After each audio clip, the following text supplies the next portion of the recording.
इन्होंने हमें बताया किस तरह से राष्ट्र में काम करना है और किन किन्हों ने बहुत काम किया है। जैसे इन्होंने बताया कि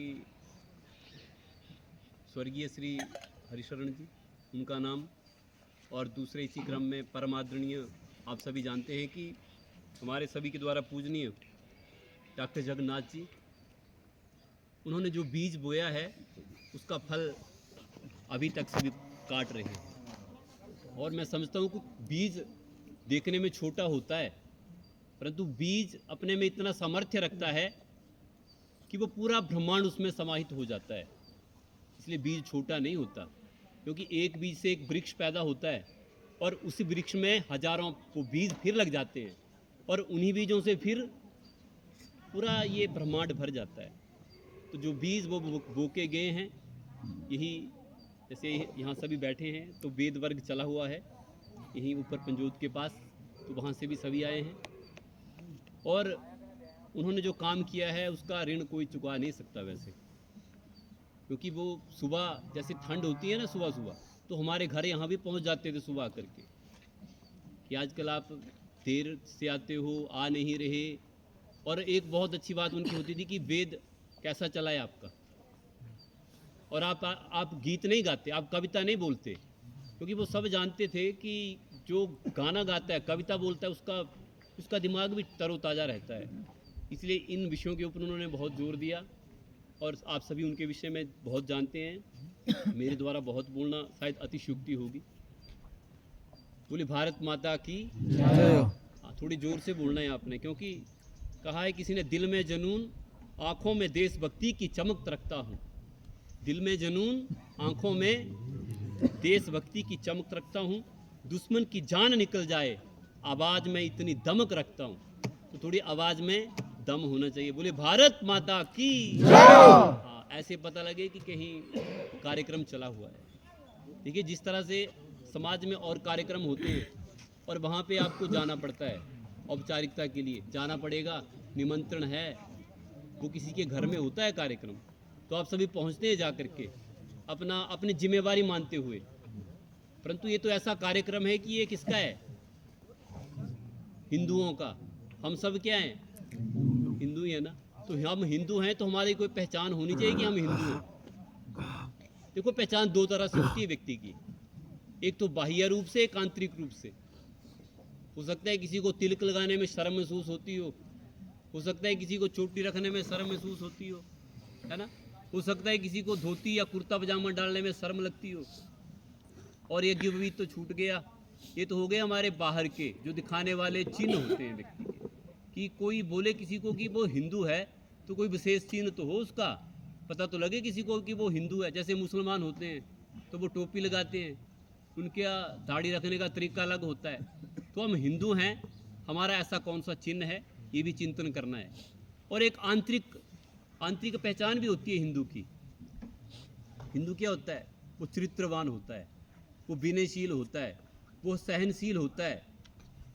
परंतु वो जागता भी समय से है। राष्ट्र में क्या हो रहा है, देश में क्या हो रहा है, ये भी थोड़ा सोचना पड़ेगा। और इसकी शुरुआत कहाँ से करनी है? ऐसा नहीं कि आप हमीरपुर से और आप जाके शुरुआत करोगे जाके दूसरे कहीं स्टेट से, तो घर से भी शुरुआत करनी पड़ती है, गांव से भी शुरुआत करनी पड़ती है।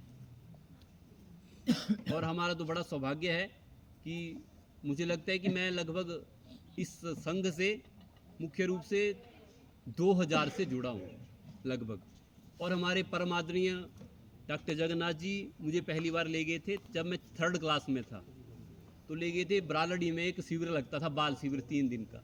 तो मुझे उन्होंने एक गीत याद करवा दिया, अग्गे पैर बढ़ाई जा, अग्गे पैर बढ़ाई जा, ऐसा कुछ पहाड़ी में था उसके बोल। तो मुझे उन्होंने सिखाया था, तो मुझे आज भी वो सारी बातें उनकी याद है। इस प्रकार चलें इसी क्रम में आगे। आपने मुख्य अतिथि श्रीमान जी सत्यव्रत जी का उद्घोष सुना, अमृत वचन सुने। इनका कहने का यही भाव था कि जो क्रम पहले चला है वो धारा टूटनी नहीं चाहिए।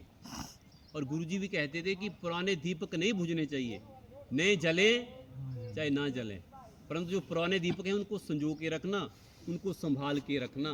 कहीं ऐसा नहीं हो कि नए के चक्कर में आप महाराज पुरानों को टाइम पास करके भूलते जाएं। इसलिए नए दीपक जलें ना जलें, पुराने बुझने नहीं चाहिए। ये उनका सूत्र था। तो चलें आगे। अब सांस्कृतिक कार्यक्रम रखा गया है इसी बीच, क्योंकि भारत की प्रतिष्ठा मैंने कहा दो बातों से होती है, पहली संस्कृति और दूसरी संस्कृत की, जो हमारी संस्कृति है। तो संस्कृति में कल्चरल प्रोग्राम, इंग्लिश में थोड़ा ज़्यादा जानते हैं लोग, तो जैसे हमारे फोक होता है, हमारे लोक गीत होते हैं, लोक नृत्य होता है, तो ये भी हमारी संस्कृति की पहचान होती है। देखो आप और देशों में चले जाओ, देखो बाइक आती जाती रहेगी, रोड है, चलता रहता है, यहाँ पे सड़कें हैं ना, तो आपका मेन लक्ष्य तो यही है ना। तो भारत की प्रतिष्ठा संस्कृति से, जैसे यहाँ बोलते हैं भारत माता की, तो बाहर के देशों में नहीं बोला जाता कि अमेरिका माता की है कि, और जैसे न्यूजीलैंड माता की। तो भारत को ही माता क्यों कहा गया? तो मैंने पहले कहा कि भारत माता का स्वरूप क्या है? दुर्गा का स्वरूप है वो। वंदे मातरम पढ़ के आपने देखना है, उसमें कहा गया है वो दुर्गा है। और भारतवर्ष में ही देखो अवतार होते हैं, है ना, अवतार होते हैं ना भारत में। कृष्ण का अवतार होता है, राम जी का अवतार होता है, और ये अवतार होते हैं तो ये इनका व्यक्तित्व, इनका चरित्र ऐसा होता है कि हमें कुछ शिक्षा दे के जाते हैं। ये आप मत मानो, आप धर्म को भी मत मानो कभी कभी, परंतु उनके चरित्र को मान के देखो उन्होंने जीवन में क्या क्या कर लिया, तो हमें भी वैसा करना चाहिए। और कुछ लोग कहते हैं हमारे भारत में लेते हैं क्या भगवान अवतार, और जगह क्यों नहीं लेते? ऐसा भी कभी सोचना चाहिए। तो किसी ने बड़ा सुंदर उत्तर इसका दिया कि जैसे ये पूरा जो ब्रह्मांड, पूरा विश्व है, ये स्वरूप है हमारा, पूरा स्वरूप है ये। जैसे मान लो आप ऊपर, ये भी अलग देश है, ये भी अलग देश है, तो भारत में ही भगवान जन्म क्यों लेते हैं? क्यों? क्योंकि जो भारत है वो धड़कन है इस पूरे ब्रह्मांड की, पूरे विश्व की। और भारत में धर्म के नाम पर भगवान जन्म लेते हैं। क्यों? क्योंकि यदि धड़कन चलती रहेगी ना तो क्या होगा? तो धर्म का प्रचार सब जगह, संस्कृति का प्रचार, धर्म के बारे में, विषय में सारा ज्ञान हमें सब जगह होता रहेगा। यदि धड़कन ही बंद हो जाएगी तो कुछ नहीं हो पाएगा।